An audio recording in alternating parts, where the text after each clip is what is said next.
How's everybody doing? Is Selena G out here? Austin EMS? I was sitting behind you on the Southwest flight to DC yesterday, and you were pumped to be here. So good to see you. We the people, thank you for having us out. Kelly, thank you for the introduction. DJ, thank you for the clash. And each of you, thank you for what you're doing for this country right now. I am so grateful to be able to run to serve you as President of the United States of America. And it's a huge honor to be able to take your questions here today. I was listening to the great Senator Amy Klobuchar in the green room right now. So respect her, grateful for her leadership, excited that she's in the race, love the questions that you all were asking her and her responses to them. And it made me think about where we are right now as a country. We've never had these kinds of challenges in the lifetimes of anyone in this auditorium, regardless of how young or how old you are. This economy, this unprecedented concentration of wealth and power and privilege, we haven't seen since the last true progressive era that Senator Klobuchar referred to that produced Teddy Roosevelt and some extraordinary progressive reforms. A healthcare system where people are dying of diabetes and the flu and curable cancers in the year 2019 in the wealthiest, the most powerful country on the face of the planet. And then you think about climate change. And at this point, there can be no shadow of a doubt that our own excesses and emissions and inaction politically and as a country and a democracy, where each of us comprise the government, have led to the warming that we've seen so far, 1 degree Celsius just since 1980. And along this current trajectory, the fires, the droughts, the floods, the devastation that we are witnessing right now will only become profoundly worse. And those who will bear the consequences disproportionately are the generations that follow ours. And so you've got to ask yourself, how in the world do we find ourselves in this position? And I direct you to Valencia from Florida, whose question I just listened to backstage. How does this first world country create second-class citizens who face third world conditions?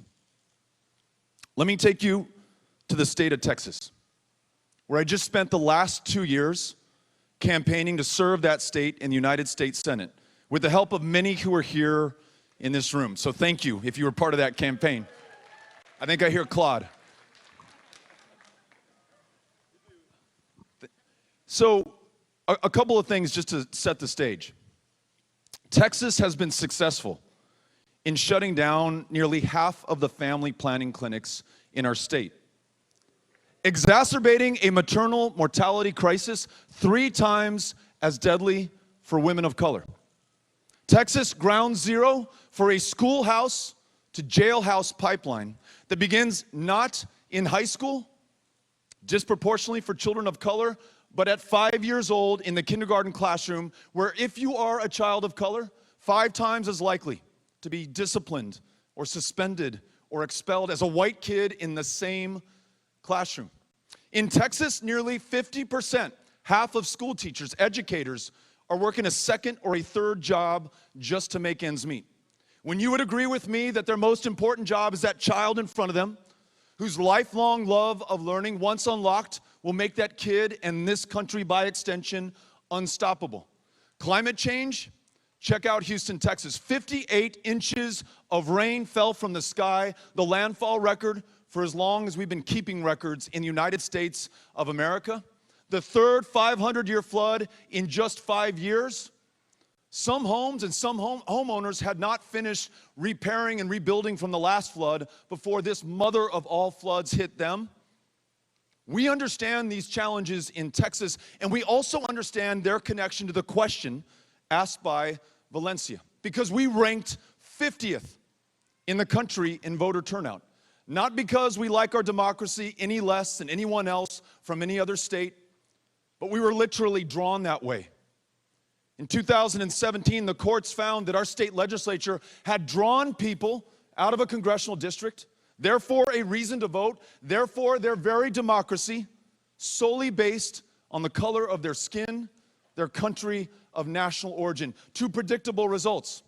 Voter ID laws in our state, where you can use your license to carry a firearm to prove who you are at the ballot box, but you cannot use your student ID at Texas Southern University to prove who you are at the ballot box. There is a connection between the policies that I just described that have led to the harm and to the death that we have suffered, and the inability for enough of our fellow Texans, and by extension Americans, to get to the ballot box, to ensure that this democracy can reflect our genius, our experiences, the lessons that we've learned over the course of our lives. And so if we are going to confront any of these challenges, whether it's challenges to the economy, or a system of healthcare, or public education, or confronting climate change before it is too late within the 10 years that we have left to us to act, then the single greatest mechanism that humankind has ever devised to call forth the power of the people, a democracy, must be fixed.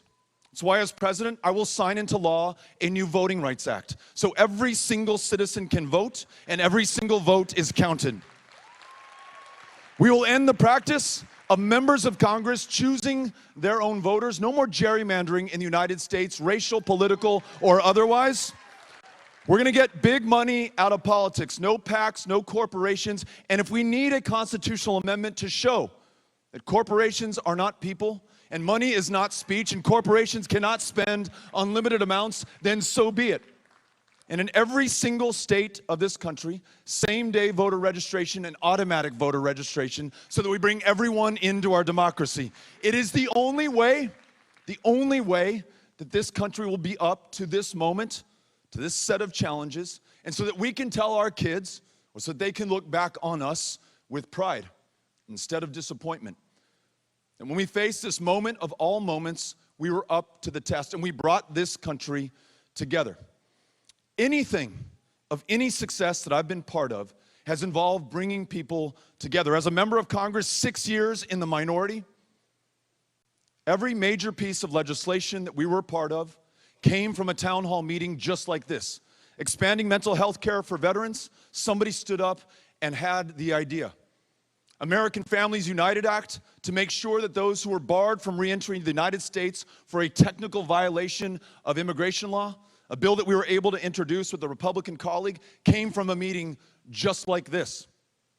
The ability to turn around the VA in El Paso, the worst performing VA in the country, came from a town hall meeting like this. And protecting public lands in El Paso, where we saved 7,000 acres from destruction or development through federal protection signed into law by Donald Trump, although he may not have known it because he didn't read every single word in that bill, came from a meeting like this. That's why, as president, I'll sign an executive order on the first day in office requiring every single cabinet secretary to hold a town hall meeting like this every single month, to listen to you and to be accountable to you so that we deliver for you.